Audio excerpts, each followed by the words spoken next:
ciyaalka ilmaha marka ay teen age yihiin in hindhaha lagu haayo fiican qurbaha ahaadata meel aad ka baxsan wadankaaga Soomaaliya hadday meeshii aan waa qurbo cunug qurbaha joogo mase lagu dhalay mase ku aqliyeystay oo wiil teen age ku noqday maxaa ka filaysaa marka oo wali oo badan because eedo oo odayga qaba aabaha qaba ilmaha saas buu korayso oo waliba aabahooda waxa laga soo dhaadhiciyay fikrado qalad ah laga soo dhaadhiciyay marka diintii oo nacay masaajidku imaado assalaamu calaykum waraxmatullaahi wabarakaatuh wacan oo wanaagsan dhamaan bulshooyinta ku xiran YouTube-ka Faa'iisa Amiir waa idin salaamo waxaan ku salaamayaa salaanta islaamka assalaamu calaykum waraxmatullaahi wabarakaatuh waa walaashiina Faa'iisa Amiir oo idin leh Ramadaan mubaarak soo dhawaada dhamaan inta hore u joogtay inta cusub iyo inta imaad doonto dhamaantiin waxaan idin leeyahay welcome YouTube-ka waa YouTube-kiina waxaan ka codsanayaa dhamaan inaad saartaan like share and comment gambaleelkana afurtaan si oo idin kugu soo dhaco barnaamijkayga maalinlaha waa walaashiina Faa'iisa Amiir waxaan idin wadaa barnaamij oo aan la yaabay maanta markaan soo kacay oo aan arkay laba wiil walaalaha waxaa dil wiil kale walaalkooda ah ayagoo waliba salaada taraawiixda adujinaayo marka aniga horta waxaan la yaabay barnaamijka marka aan fiirsado aan dhageystane wallahi aad aan la yaabay because dad walaalo oo ayaga isxabadeen oo isdilaayo sababta ay ku dhacdana idinka ogaa doontaan idin shidaaya insha Allah bal ila dhageysta anigu waa yaabanahay laba wiil oo Soomaali ah oo walaalo ah oo xaafid Quraan ah oo xalay salaada taraawiixda ka tujiyay masaajidka At-Taqwa oo ku yaala magaalada Kansas City ee gobolka Missouri ayaa waxaa dilay sida wararka qaar ay sheegayaan walaalkood ka weyn oo 20 jir ah kaasi oo markii dambe caawa booliska togtay si aan faahfaahin arrimahaasi oo dhan aan u helno waxaa qadka telefoonka aan kula xiriiray imaamka masjidka At-Taqwa Sheikh Mustafa soo dhawo marka hore marka xig laba wiil walaalkooda 20 jir ah dhex wiil oo walaalo ah kan weynaa wiilasha kala dilay labada kale kan ugu weyn wiilasha walaalihiisa dilay wiil masaajidka umaleena inuu ku dhex dilay xalay sidee wax u dhacay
tiisa dhamaan cunuga ugu yaraa ka baxsaday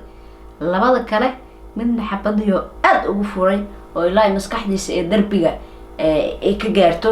kan kalena madaxa ugu dhuftay wiilkeena marka intuu cabaysanay albaab garaac shaaboodii hooyadood hore bay u dhinteen waxaa gacanta ku haysay eedadood xamdi gabadha yidhaahdo eedadooda gacanta ku haysay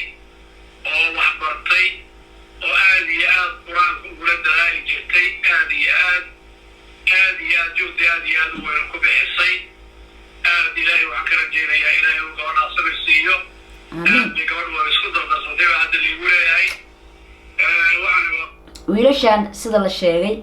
waxaa soo korsatay gabar eedadooda ah waxay ahaayeen waalidkooda dhintay marka ilmo waalidkooda dhintay ahaayeen waxaana korsanaysay eedada marka wiilka oo weyn ayaa wuxuu necbaa diinta calashaan waxaa laga soo dhaadhiciyay fikrado qalad ah laga soo dhaadhiciyay marka diintii uu nacay masaajidku imaado marka wiilasha walaalihiisa mid kamid ah isnecbanaayeen marka wiilashii saasoo xabadaha ugu dhuftay marka horta waxaa idin sheegaa Soomaaliyeed dhammaantiin horta waxaa jiraan ciyaalka ilmaha marka ay teen age yihiin in hindhaha lagu haayo fiican maxaa la yeelay ilmihii waxa waaye maanta dhan waxaa lagu jiraa smartphone lagu jiraa computerkaas lagu jiraa laptop lagu jiraa cunuga wuxuu ku mashquulsan yahay ma ogi marka waxaa laga yaabaa ilmihii in oo u galay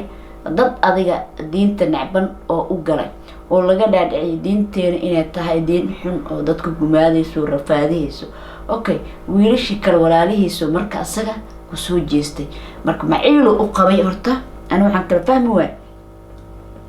ma wiilasha dhinaca diinta ahaan u dilay mise xarsho u haayay oo xanaaqsanaa oo soo dagaalo isku xanaaqeen ninkan waxa laga yaabaa inuu marka xabadihiisa wixii soo qaato saas wiilasha ku dilay mise cunugan wiilasha walaalihiisa wuxuu u laayay in oo diinta nacban yahay oo diinta fikrado qalad laga dhaadhiciyo marka Soomaaliya horta waxaa idin sheegaa aad iyo aad ugu xumahay ciyaalka waalidiinta horta hooyadooda aabaha waalidiintooda horta waalidkooda wayba dhinteenba kuwaan waalidkooda waaba dhinteenba eedaa soo korsanaysa oo iyadaba maskiinta hadda isku dhexyaacda la sheegayo ilaahay waxaan ka baryaa eedadaasna oo ilmaha korinaysan ilaahay inuu ma arkin oo qalbigeeda u dejiyo xanuun waa ilmo saddex asagana waxaa la wiilka aakhirkii booliiska toogtay marka saddex walaalo meesha hal mar ku nafwayso wallahi xanuun waa horta eedadan waxaa la ilaahay samir iimaan ilaahay kaasi ilaahay qalbtooda ku dejiyo wiilkan yar ay haysan ma aqaan ciyaal kale inay hore u sii jireen marka ina asagana ma arkin oo aad si fiican u xanaaneysid sida kuwan u xanaaneyso u korisay ilaahay inuu garabkaaga kula galo aan ilaahay ka tuugay inuu qalbigaaga ilaahay ku qaboojiyo balse waalidiinta Soomaaliyeed ciyaalka markay teen age yihiin waxaa fiican especially wiilasha in hindhaha lagu haayo oo wiilasha laga warhaayo waxay sameynayaan telefoonadooda inkastoo ciyaalka markay xoogaa teen age yihiin la celi karin cunuga ilaahay toosinayo ku toosmaayo kan ilaahay ku toosiyo ku toosayo cunug teen age wadankan joogo cunug teen age oo qurbaha joogo oo dhulkiisa hooyo joogan cunug teen age oo lagu dhalay qurbaha ahaadata meel aad ka baxsan wadankaaga Soomaaliya hadee meeshii aan waa qurbo cunug qurbaha joogo mase lagu dhalay mase ku aqliyeystay oo wiil teen age ku noqday maxaa ka filiyaysaa marka oo wali waalidiintiisa ay dhinteen waa hooy habarti ma nool aabahay ma nool eedaa soo korisay oo wali waalidiintiisa dhinteen oo aabahayna dhintay hooyadana dhimatay maxaa ka filaleed ciyaalkaas oo waliba eeda ay soo korisay eedada horta eedooyinka waxaa laga yaabaa eedo dhinaca inay tahay aabaha walaashiisa marka intaas oo badan because eedo oo odayga qaba aabaha qaba ilmaha saas buu koriyayso oo waliba aabahooda dhintay hooyadooda dhimatay marka ilaaha og waxaan ka baryayaa ilaahay inuu qalbtooda u toosiyo inuu ilaahay qalbigooda u dejiyo eedadaas wiilashan waxaan leeyahay ilaahay ha u naxariisto hadday dhinteen kuwa qaladku lagu dilay wiilasha marka hal la ilaaliyo ilmaha teen age ka hala socdo waxa ay sameynayaan koos qurbahan anaga aan ilmaha ku dhadhalnay meel fiican ma ahan ilmi cunugiyaa fasahaad lagaa gelinaa cunugaa wuxuu ku mashquulsan yahay ma ogid qolkaasaa lagu xiran yahay combyuutarkaasaa lagu jiraa oo mobilkaasaa lagu jiraa oo cunugii waxaa waaye warba iskuma haysaanba marka ilmaha laga warhaayo waalidiinta ilmaha si fiican inay ugu warhaayaan ron waalidka nool waa nool yahay cunugiisa aabaha iyo habarta markay isla joogaan wax ka fiican malaha cunug hooyo soo korisay inta u badan cunug hooyo soo korisane inteeda badan sidiisaba waxaa waaye boqolkiiba 80 waxaa waaye eber waaye inta kale 20 badbaadaya marka insha Allah taala waxaan rajeynaa ilaahay inuu awlaadeen noo xafido ilaahay inuu awlaadeen noo badbaadiyo because ilmihii waxaa waaye cunug qurbaa joogo cunug qurbaa joogo waxaa waaye ilaahayna ilmaha noo xafido ilmaha ha laga warhaayo wiilasha waxay sameynayaan hala fiiriyo wiilasha waxay ku mashquulsan yihiin hala fiiriyo walaalaha isnacabne ani kulleeyba waxaan filayaa wiilkan wiilasha walaalihiisa xabad u soo qaatay nacab inuu ka dhaxeeyay iyo dagaal iyo ficiltan oo meel wax jiray marka saasaan u badiyay marka walaalahayga Soomaaliyeed dhamaantiin waa idin salaama wixii soo kordho oo maalinlaha barnaamijkayga maalinlahane wala socda insha Allah taala maalin walba waxaan idin soo gelinayaa barnaamijyo aad iyo aad bulshada Soomaaliyeed u saameyn ku leh waan idin salaama walaashii Faisaamir oo idin leh peace and love awlaadaha laga warhaayo